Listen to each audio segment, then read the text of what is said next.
So I'll be talking about the multi-level decompression by the interlaminar approach, and is it worth the effort?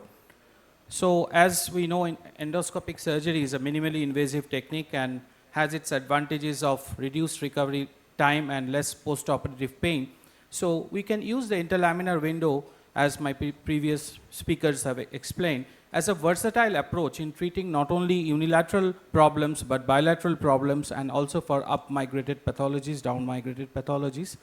So I go a little extension beyond that in treating the efficacy of this interlaminar approach in treating multi-level pathologies. So just like evolution of mankind, we have graduated from open laminectomy to micro decompression, tubular decompression, to the full endoscopic interlaminar discectomy. And as the history shows, right from the beginning, from the early 20th century, endoscopy has evolved thanks to Pervez Cambin, who has first described the safe triangle through which we can put the transforaminal scope. And ultimately in the early 2000s, it was Anthony Young and Dr. Sebastian Rutten who have actually placed a stamp of evidence of transforaminal and interlaminar approach. And that has led to the evolution of these techniques, leading to better and better outcome, as you can see, starting from the incision sites to the visualization, to the tissue disruption, to the instrument flexibility, to the navigation guidance, and the post-operative recovery. As you can see, the results from typical open surgery to the early endoscopic techniques where you didn't have good instruments, to the modern era of full endoscopic spine surgery where we have all the better and better instruments. And now that's how the scopes have also evolved with time, from the first generation to the third generation scopes, where we can have now an outer diameter scope of 9 to 10 mm, where we can, what we call as a stenoscope, and we can put our drill and do effective decompression. So using this interlaminar technique, we can not only do discectomy, but we can do unilateral stenosis decompression, bilateral decompression, and even contralateral foraminotomies.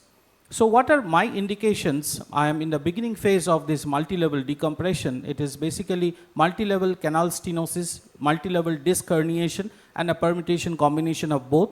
Of course, correlated clinico-radiologically and without any instability. So as Dr. Arun Banot has shown, this X-ray is typically important, and correlating this X-ray with your MRI pictures of how much of bone resection is needed of the cranial lamella and the medial facet, that gives a key to the outcome of the window that we need to do.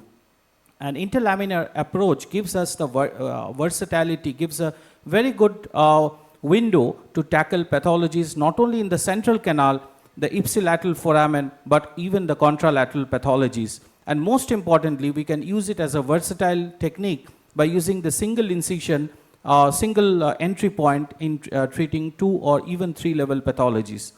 And this is how I dock the foramen. If I have to treat the foraminal pathology, I normally prefer to go from the contralateral side, and for central and lateral recess pathology, I always dock on the same side.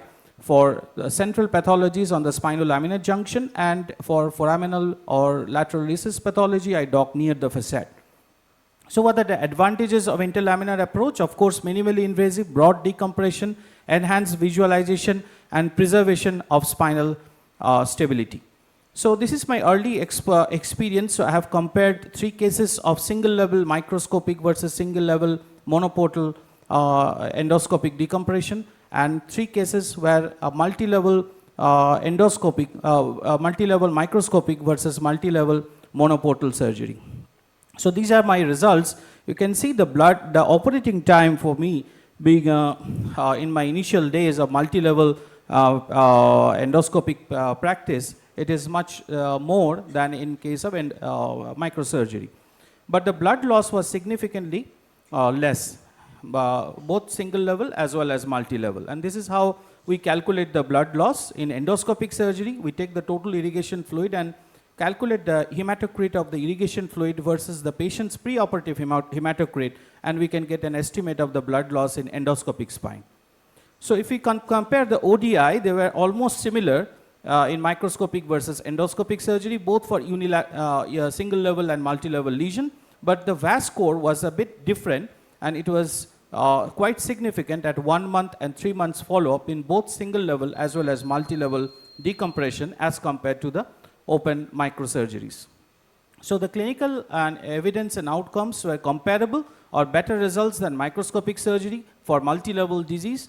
Shorter operating time, especially for single-level endoscopic decompression, less blood loss and less post-operative pain with a faster rehab, and favorable outcomes in almost 90% of the cases, and low complication and recurrence rate.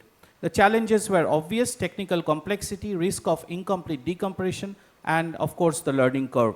The limitation is less sample size and less follow-up duration. So I wrap up with 3 examples. One single level endoscopic decompression. This is a 36-year-old lady with left side L5-S1 disc herniation. The position is just like an open surgery with bolsters, marking of the midline, the upper and the lower disc space, and the medial pedicular line. This is how the incision is there, and we all know this is a disc. So this was a disc surgery. So I docked in the interlaminar phloem itself and putting the dilator, the scopes, and if the interlaminar window is more, I generally start cutting the phloem from the medial and then go from the lateral side. So this is a short working video. Please come to conclusion, sir. Yes.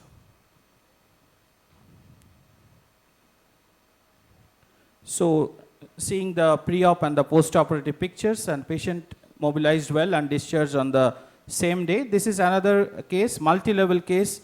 So multi-level decompression, L4-5 left side lateral recess and L5-S1 left side lateral recess and disc herniation. So L4-5 done in the beginning, followed by L5-S1. And finally, the last case where there are 2-level severe seizures, grade 3 stenosis, 4-5 and 5-1. 4-5 done in the beginning and then L5-S1. So these are the post-operative MRI pictures. So the take-home message is endoscopy is really worth the effort, provided we embrace the learning curve. It has faster recovery, less trauma and pain, preservation of stability, and comparable or superior outcome to open surgery. However, the challenges are technical demands, steep learning curve, and selective indications. Thank you.